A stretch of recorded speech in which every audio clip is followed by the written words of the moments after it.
Something has to change in your life, in my life, in the life of every person I know. If you're anything like me, this awful combination of anxiety and burnout follows you around. I started this YouTube channel as a way to get my thoughts out there.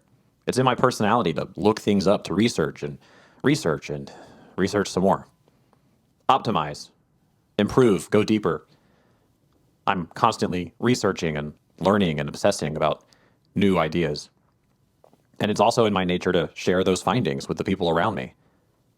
My excitement about sharing ideas is what made me pursue teaching professionally. To me, there's nothing more important or exciting than sharing information with other people. I started this channel because I'm frustrated with education as a system, but I'm still in love with its central purpose. The system is muddied with rules and regulations that feel arbitrary and restricting. I sometimes feel like I can't pull my students through real, deep learning. There's not enough time for exploration or absorption. Instead, our students skim the surface of these vast oceans because the system is afraid they will drown. The system is afraid we aren't good enough teachers to help them learn how to swim. But like everything else, posting essays to YouTube became an obsession for me, and I got stuck in this other system. I got interested in stats, subscribers, viewer counts. I picked topics I thought would be relevant to an audience. It became an obsession. I wrote script after script with this idea in my mind that I had to attract an audience of and keep viewers, and I don't know. Why did it turn into work? This thing I started to have fun, to get ideas out. But we do this with everything, don't we? You can't just crochet blankets. You have to open an Etsy store.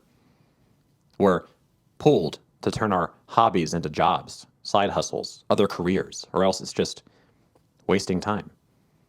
We take something meant for pleasure, for edification, for enrichment, and we turn it into work. And something has to change. I'm a high school English teacher. My day-to-day life at work is forever changing. I teach 2 different English classes, a philosophy class, a creative writing class, a research class. Teaching teenagers over the course of a year can be difficult work, especially if it's a subject they aren't interested in. At every possible opportunity, I give my students options on how they'll complete any given assignment. I give them lists of books. I tell them to read the book that most interests them. I give them a list of projects. I tell them to choose the project they'd be most immersed in. When you work in the American education system, you see certain trends come and go, certain strategies. Maybe you remember phonics from when you were in school. Phonics came and went and came back again. We've seen the rise and fall and rise of Common Core math. I've read dozens of books about curriculum, best practices, productivity, pedagogy. And my takeaway? Learning is effortful. Motivation is required to learn. Our brains are hardwired to seek the smoothest path. We don't naturally crave mental friction when things become taxing. When what we're doing requires intense mental effort, we look for those easier paths, especially when we haven't chosen what's requiring that effort. I've spent years thinking about this simple question. How do you make a person want to learn? Sure, students, they can learn facts. Of course they can. They can cram for a test, hash out an essay, read a plot synopsis for a book. They can perform the steps. But how do you make them pursue learning? How do you make them truly interested? Tedium is not a deterrent. The same kids who refuse to open a book or start an essay are more than happy to grind away at Lego sets, build expansive worlds in Minecraft, marathon seasons of TV, practice a sport deep into intense muscle pain. So what is it? What's the key to making a person interested? I started this channel to make video essays about art, to, in essence, teach the lessons I would teach if nobody forced me to follow certain criteria. What would I say about the ideas I find most interesting if I didn't have to hit all the standards? What would I teach if I could just teach? That's when it dawned on me, this writer's block. These months of hoarding scripts. I was thinking about the grade. I was opening an Etsy store and robbing my hobby of its innate pleasure. For my students, a true explanation of knowledge, it's nearly impossible. We don't let them fail. We can't. They have to make grades. To make those grades, they have to be perfect already. In our efforts to reward their time through data and grades and Carnegie units, we rob them of the fundamental pleasure of exploring an idea. I'll give you an example. One of my coworkers teaches American history. His curriculum demands that he teach the entirety of the Vietnam conflict in one day. In one 90-minute period, he has to cover one of the most complicated and consequential periods in American history. There's no time for curiosity or discovery. There's no time for exploration, just facts, dates, a test. And the grade at the end? What story does that grade tell? What does the grade itself have to do with the absorption of knowledge? You can't grow curious if you're being graded on a result. It's the great paradox of structured learning. There has to be some kind of demarcation. We have to prove we've learned something. We have to move on in some way. I do understand the practical nature of a grade, of a deadline, of a unit of learning. But if that's how we are taught to learn, how do we cultivate a generation of curiosity?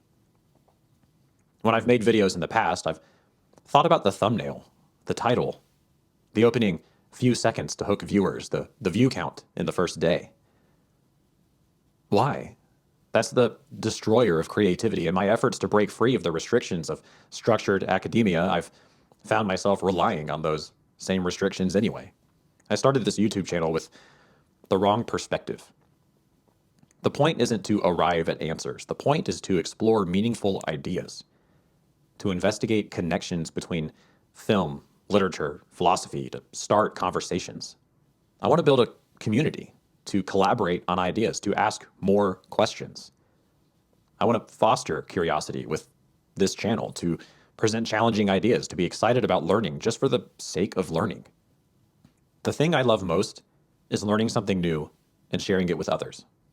The great benefit of self-directed learning is that I don't have to worry about the deadline or the grade or the approval of other people.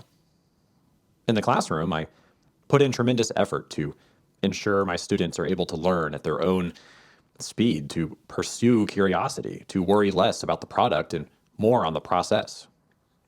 And here on this channel, I've been paralyzed by the expectations of some nebulous other out there watching me on their phone. Over the last year, I've written a book-length analysis on how justice is presented in the Saw franchise. I've written an essay about empathy in the films of Corrietta.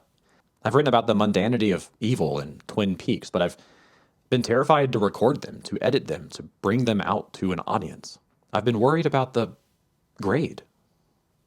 So this year, 2025, I'm going to actually make videos. I'm going to make them not as a teacher, but as a student. I'm going to explore my curiosity.